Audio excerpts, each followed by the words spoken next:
नमस्कार दोस्तों, मेरा नाम प्रियंका है और आज से हम इग्नू एमए सेकेंड ईयर का सिलेबस शुरू करने जा रहे हैं। इस बुक का कोड है MPSC 001 और इस बुक का नाम है विश्व, भारत और विश्व।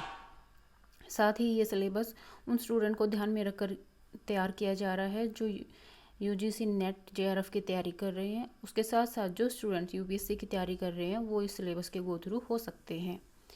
तो देखिए इस बुक में टोटल हमारी 17 यूनिट है, जिसमें से जो हमारी फर्स्ट यूनिट है वो है भारत के विश्व दृष्टिकोण का विकास।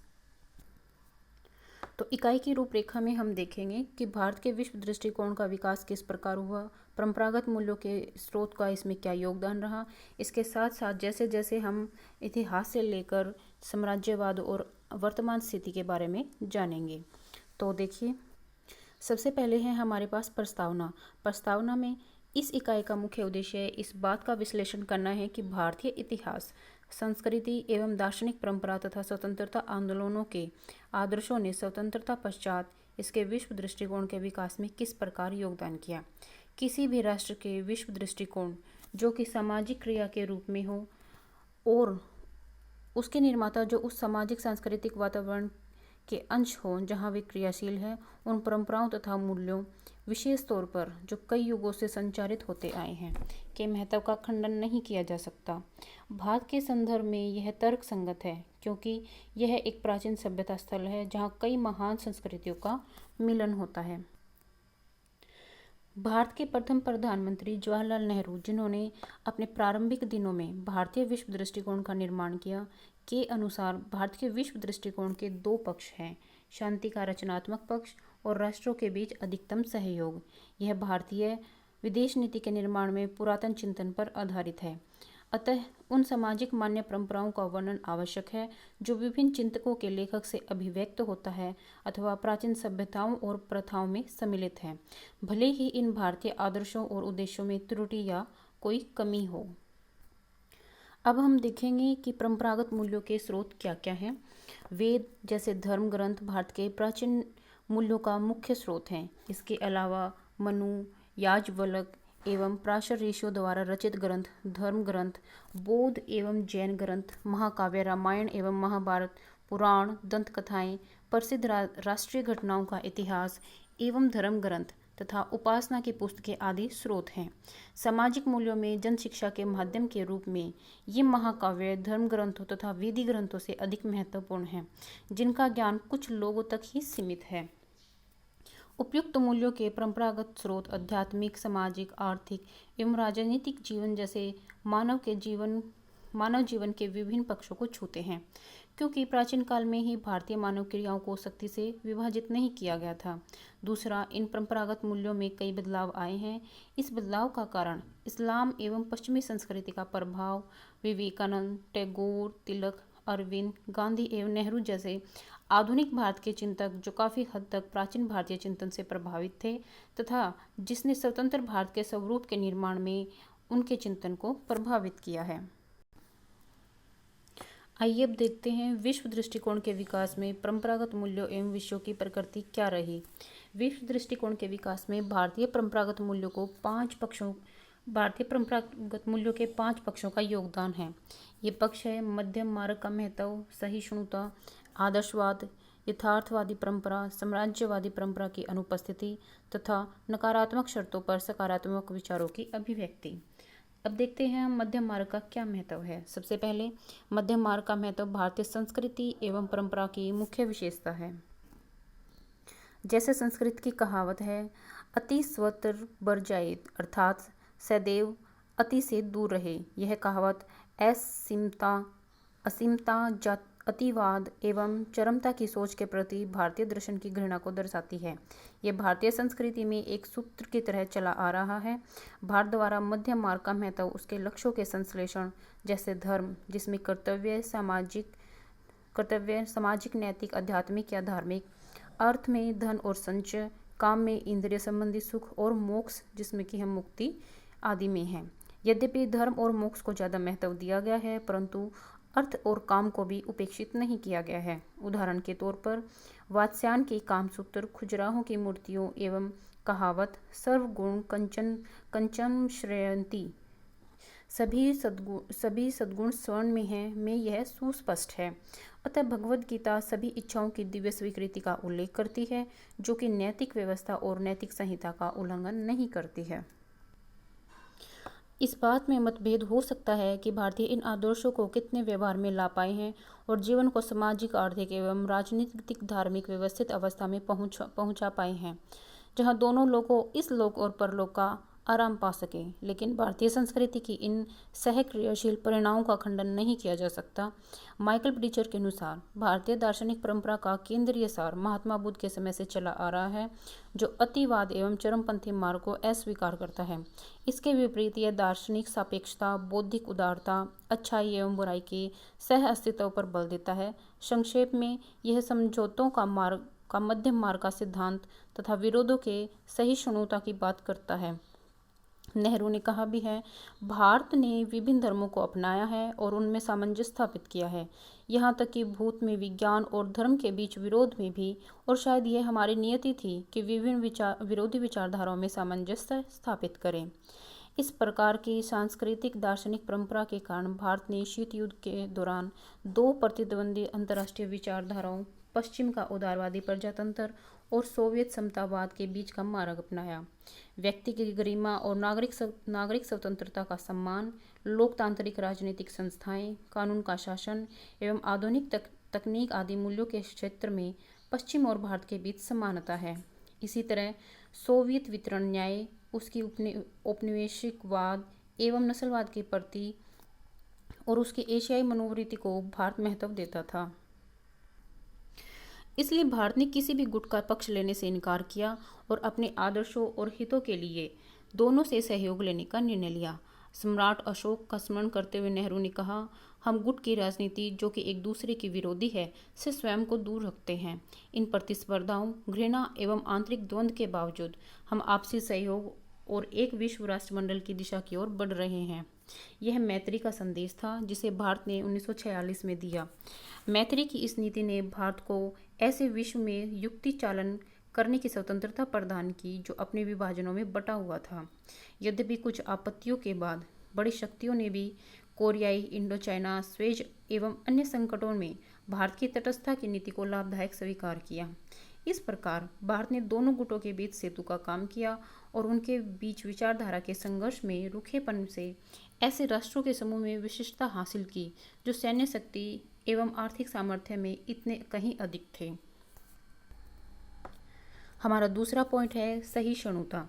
उपर्युक्त उल्लेख भारतीय दार्शनिक भाव को प्रदर्शित करता है, जो अतिवाद को अस्वीकार करता है तथा तर्क या विवेक की प्रथा पर विश्वास करता है और मतान्धता का विरोध करता है। जैसे कि प्राचीन भारतीय कहावत के अनुसार वदे वदे जयते तत्व सिद्धि, अर्थात ज्ञानोदय की प्राप्ति वाद विवाद से होती है। प्राचीन भारतीय परंपरा विवेक की सर्वोच्चता पर विश्वास करती है। विवेक एक महत्वपूर्ण धारणा है जो यह निर्देशित करता है कि कोई अपने जीवन के 3 लक्ष्यों धर्म, अर्थ और काम की प्राप्ति कैसे कर सकता है। उदाहरण के तौर पर महाभारत में धर्म को अनुभव और विवेक के आधार पर परखने की बात कहकर उसे तुलनात्मक बनाया गया है। कर्तव्य एवं विवेकपूर्ण प्रथा के लिए अमतान्धता का मार्ग भारतीय संस्कृति का केंद्र माना जाता है तथा यह सत्य पर एकाधिकार की मांग नहीं करता।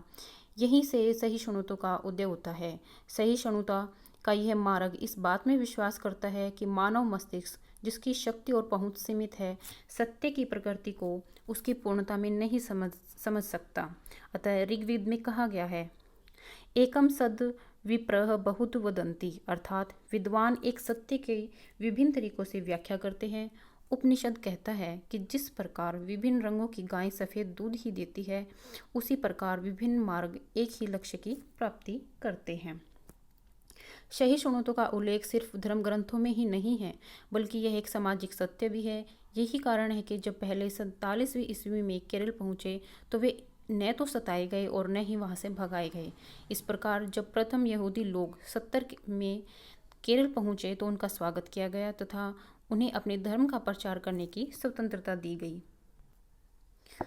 सम्राट अशोक के राज आदेश पत्र भी सहिष्णुता की बात करते हैं। यद्यपि कुछ मुसलमान शासकों के शासनकाल के दौरान धार्मिक उत्पीड़न के उदाहरण मिलते हैं, किंतु मुगल सम्राट अकबर के काल में सहिष्णुता स्पष्ट थी, जिसने विश्व सौहार्द, सुलह ए कुल की नीति को अपनाया था। मुसलमान कवि रहीम और हिंदू कवि तुलसीदास घनिष्ठ मित्र थे।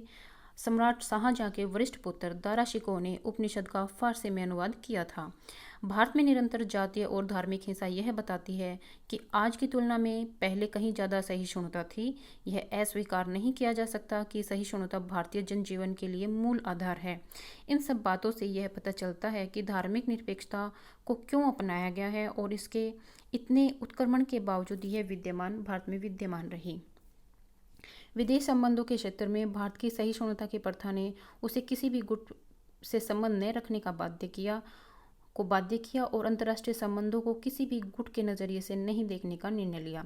भारत की सहिष्णुता एवं बहुलता के दृष्टिकोण ने उसे सहज ज्ञान से शीत युद्ध को देखने को प्रेरित किया, जिसकी विशेषता असहिष्णुता थी, तथा दोनों गुटों के इस दावे को अस्वीकार किया गया कि सत्य और सद्गुण पर उनका ही अधिकार है। भारत ने शांतिपूर्ण सह अस्तित्व एवं सभी देशों के साथ मैत्री के मार्ग को अपनाया। यही कारण है कि जब 1950 में तत्कालीन अमेरिकी विदेश मंत्री जॉन फोस्टर डलेस तथा तत्कालीन उपराष्ट्रपति रिचर्ड एम निक्सन ने गुटनिरपेक्ष देशों के लिए असंसदीय भाषा का प्रयोग किया, तब नेहरू ने उनसे आग्रह किया कि इस विचार विमर्श को न दबाएं और नए देशों के विदेश संबंधी विचार विमर्शों में सहिष्णुता अपनाएं। उन्होंने कहा, मैं मिस्टर निक्सन और मिस्टर डलेस को सुझाव देना चाहता हूं कि वे जो कह रहे हैं वह लोकतांत्रिक भावनाओं के विपरीत है। लोकतंत्र का सार है विभिन्न मतों के प्रति सहिष्णुता। भारत द्वारा विवादों का हल विचार विमर्श से निकालने के तरीके में ही सहिष्णुता की परंपरा की झलक मिलती है। स्थायी परिणाम भारतीय प्रथा का सार है तथा प्रयत्न यह करना चाहिए कि संघर्ष में लिप्त दो दलों को न्यूनतम क्षति पहुंचे। इस प्रकार महात्मा गांधी ने भारतीय आंतरिक तनावों को सुलझाने की कोशिश की। महाभारत में आच्छादित वार्ता के सिद्धांतों को आधुनिक काल में अपनाया गया है। नेहरू ने इस प्रथा को कई अवसरों पर अनुमोदित किया। 12 जनवरी 1951 को रेडियो प्रसारण में अपने भाषण के दौरान उन्होंने कहा, यदि हम शांति चाहते हैं तो हमें शांति की प्रवृत्ति का विकास करना होगा और उन लोगों को मित्र बनाना होगा जो हमें संदेह की दृष्टि से देखते हैं या जो सोचते हैं कि वे हमारे विरुद्ध हैं। वार्ता का उपयुक्त मार्ग भारत के चीन के साथ 1954 के पंचशील समझौते में स्पष्टतः उल्लेखित है। यह चीन के साथ 1959 के सीमा विवाद को कूटनीतिक वार्ता के द्वारा सुलझाने की बात करता है। यद्यपि 1959 में अत्यधिक स्थिति बिगड़ गई थी तथा 1962 के संघर्ष के बाद मित्र देशों द्वारा प्रस्तावित कोलंबो प्रस्ताव को स्वीकार करना भारत का वार्ता के प्रति समर्थन दिखता है।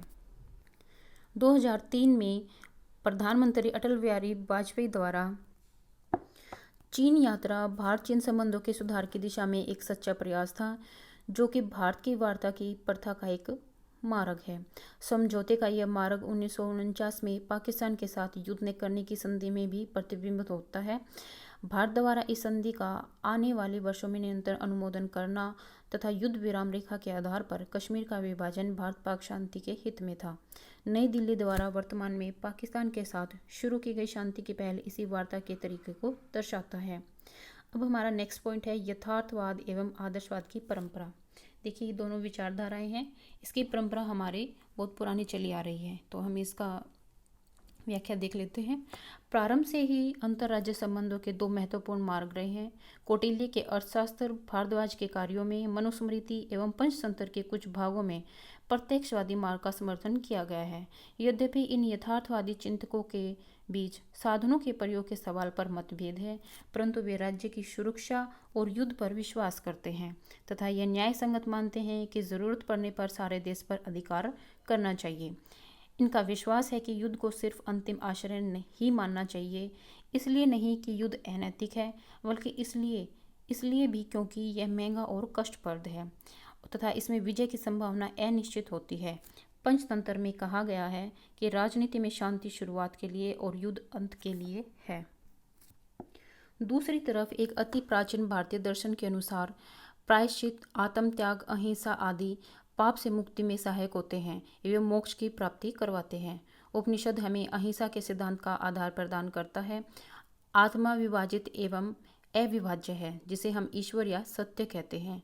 यह विश्व उसकी अभिव्यक्ति है तथा सभी जीव उसके अंश है। क्योंकि इस सत्य को अनुभव करने में ही पूर्णता है, किसी भी प्रकार की हिंसा इस सत्य का खंडन है।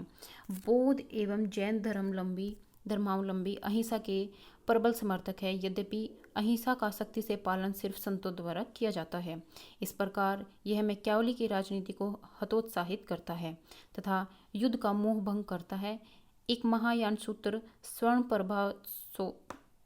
प्रभाव सभी तरह के युद्धों को पाप कहकर इसकी बुराई करता है। जब सम्राट अशोक ने बौद्ध धर्म अपनाया, तब उसने युद्ध को त्याग कर अपनी विदेश नीति को अंतर्राज्य संबंधों में एक नया आयाम प्रदान किया। उसने अपने सभी पड़ोसी देशों एवं अन्य देशों से दोस्ताना और कूटनीतिक संबंध स्थापित किए और अपने समस्त शासनकाल में शांति और अनाक्रमण की नीति का पालन किया। आधुनिक काल में महात्मा गांधी ने पहले दक्षिण अफ्रीका तथा उसके बाद भारत में अहिंसा के विचार को क्रांतिकारी स्वरूप प्रदान किया और उसका सामाजिक राजनीतिक लक्ष्यों की प्राप्ति के लिए औजार की तरह इस्तेमाल किया। उन्होंने अहिंसा के अपने आदर्शों का अंतर्राष्ट्रीय संबंधों में भी प्रयोग करना चाहा।